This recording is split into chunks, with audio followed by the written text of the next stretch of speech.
So in the last session, we talked about the first generation scanner, right? In this session, we will talk about the second generation scanner. So one major objective of the second generation scanners and of all the, I would say, later configurations was to shorten the scanning time for each tomographic scan.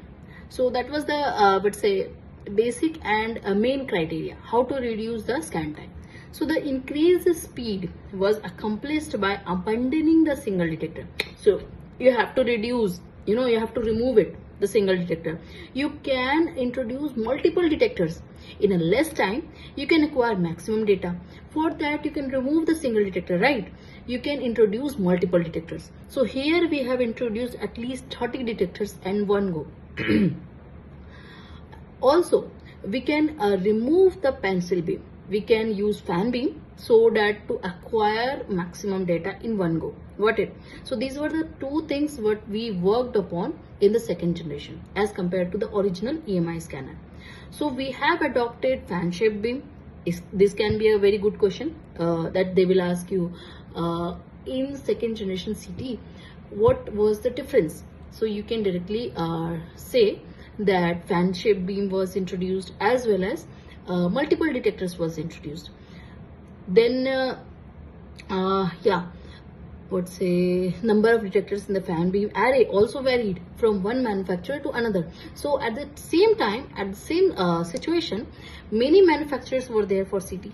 So different manufacturers were using different number of detectors. Whatever they felt like that this can be an ideal situation, they use like that. So usually as many as 30 can be used, not beyond that at that time, at the time of second generation. So the movements of the X-ray tube detector array were both linear and rotary, just the same like a first generation. Okay, so this has not been replaced.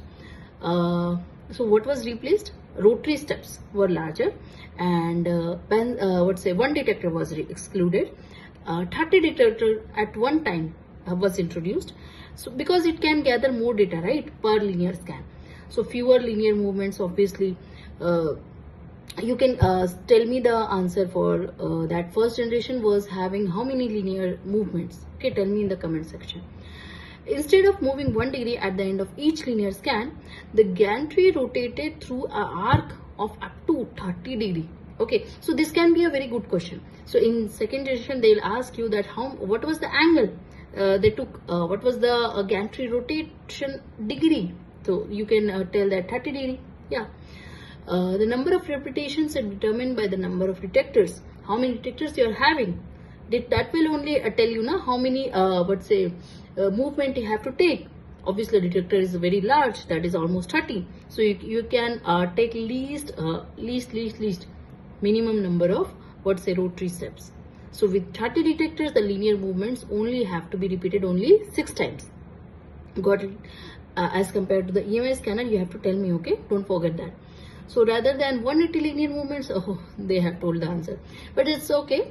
Again, you have to revise it of the original EMI unit. Okay, one more thing.